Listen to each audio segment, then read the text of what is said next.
Hello, Yankees universe, and welcome back to your go-to channel, New York Yankees News Network.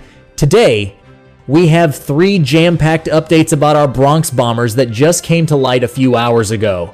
If you're a true Yankees fan, you won't want to miss these updates.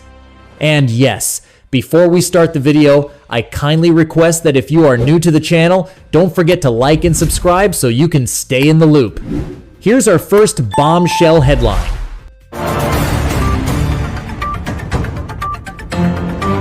Update 1. Yankee Street umble in critical showdown as familiar foes exploit weaknesses. The New York Yankees faced a significant setback in what has been called the most important series against the Boston Red Sox in 4 years. The series opener at Yankee Stadium on Thursday night was a tough loss, and it's a game the team might want to forget quickly. The Red Sox secured a 6-3 victory, a result that puts the Yankees' recent momentum at risk. This loss feels particularly painful because the Yankees' own mistakes seem to be the primary cause. As Jazz Chisholm Jr. put it, "I felt like tonight was one of those nights when we beat ourselves." This loss wasn't just a simple defeat. It was a clear sign that the Yankees' familiar weaknesses are still present, especially when facing a top-tier rival. The team had been on a hot streak, winning 7 of their last 8 games, but those victories came against teams with mediocre records like the Twins, Cardinals, and Rays. The Red Sox, however, are a different kind of challenge, and they've now won 6 of 7 games against the Yankees this season with their Thursday victory.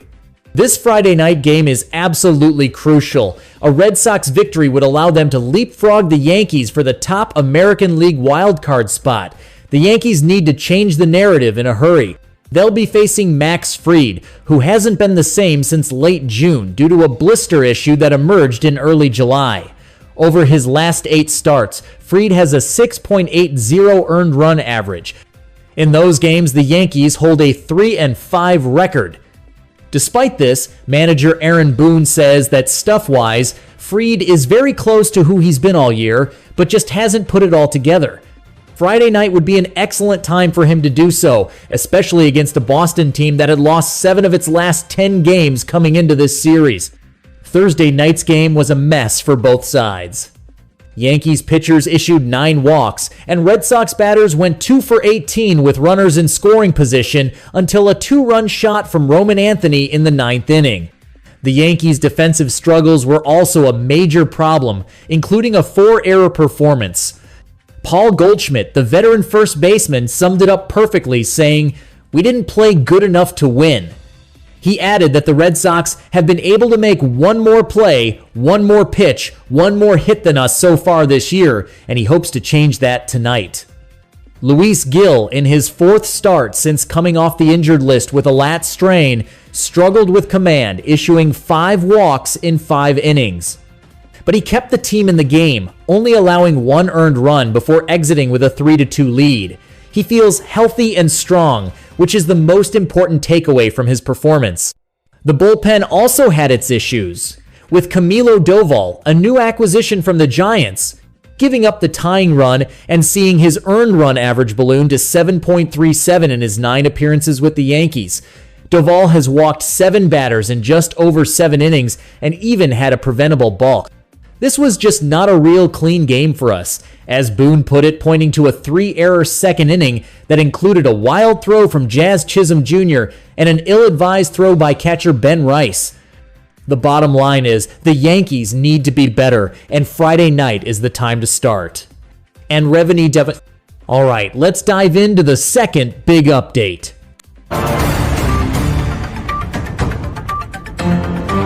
Update 2. Yankees surprise signing. All-star pitcher joins bullpen after Mets release. In a move that caught many off guard, the New York Yankees have added a significant arm to their pitching staff, signing right-handed pitcher Paul Blackburn to a major league contract. This strategic acquisition comes just days after the 31-year-old was released by the New York Mets. This is a fascinating story because the Yankees are essentially getting a proven veteran pitcher, an American League All-Star from 2022, and they are doing so with minimal financial commitment. Blackburn's journey this season has been a challenging one. He started the year on the injured list with right knee inflammation and didn't make his first appearance until June 2nd. He was then traded from the Oakland Athletics to the Mets at the 2024 trade deadline. Unfortunately, his time in Queens was difficult as he struggled to a 1-5 record with a 6.00 earned run average in 12 games, 9 of them being starts. The Mets designated him for assignment on August 16th to make room for prospect Nolan McLean and released him on August 19th. Despite these recent setbacks, the Yankees clearly see potential in him. To make room for Blackburn, the Yankees optioned right-handed pitcher Alan Winans to AAA Scranton Wilkes-Barre. This move underscores the Yankees' focus on adding depth to their pitching staff as they head into a critical phase of the season. Blackburn, with a career 4.96 earned run average over 452 innings and 347 strikeouts, is expected to bring valuable experience to the bullpen. In fact, Paul Blackburn himself has confirmed he expects to work out of the bullpen.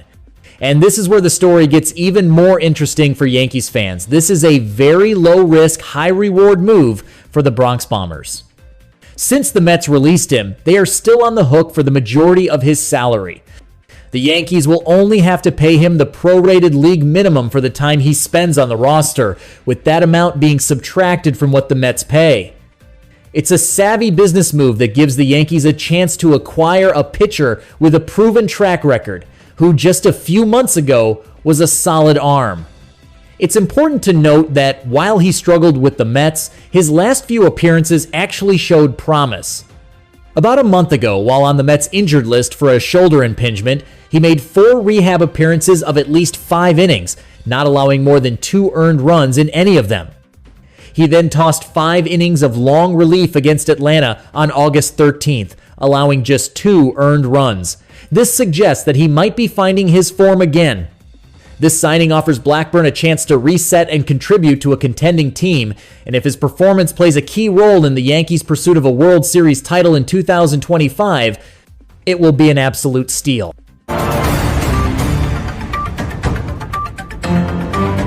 Update 3. MLB and ESPN forge new path.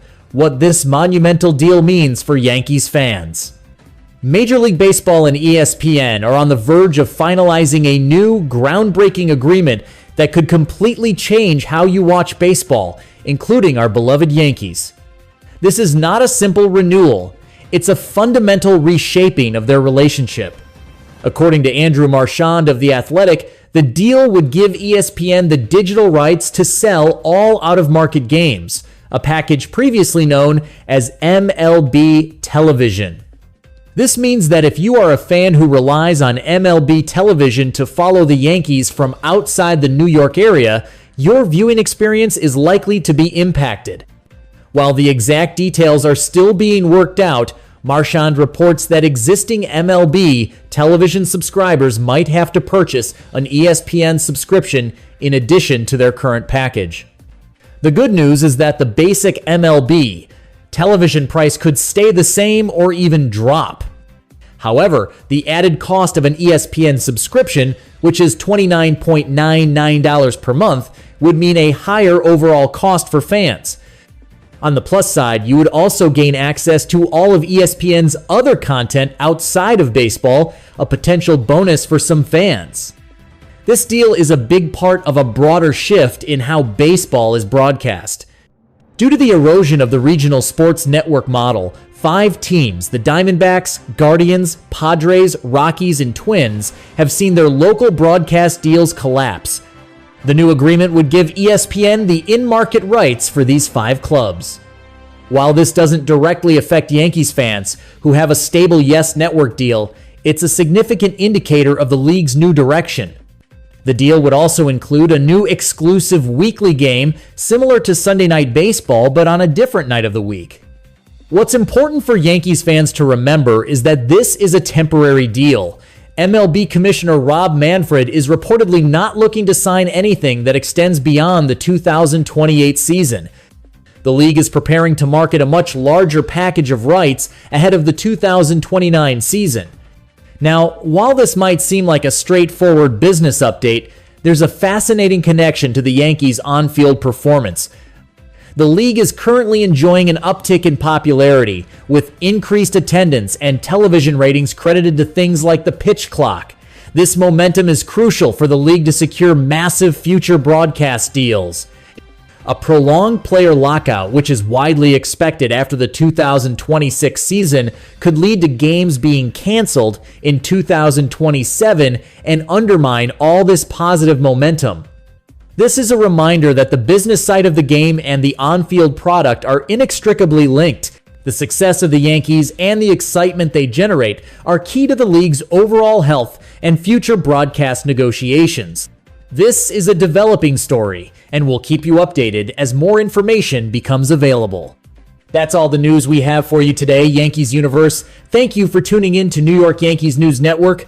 We hope you liked the updates. If you did, give us a thumbs up and don't forget to subscribe and hit that notification bell so you never miss a beat on all things Bronx Bombers. Until next time, let's go Yankees!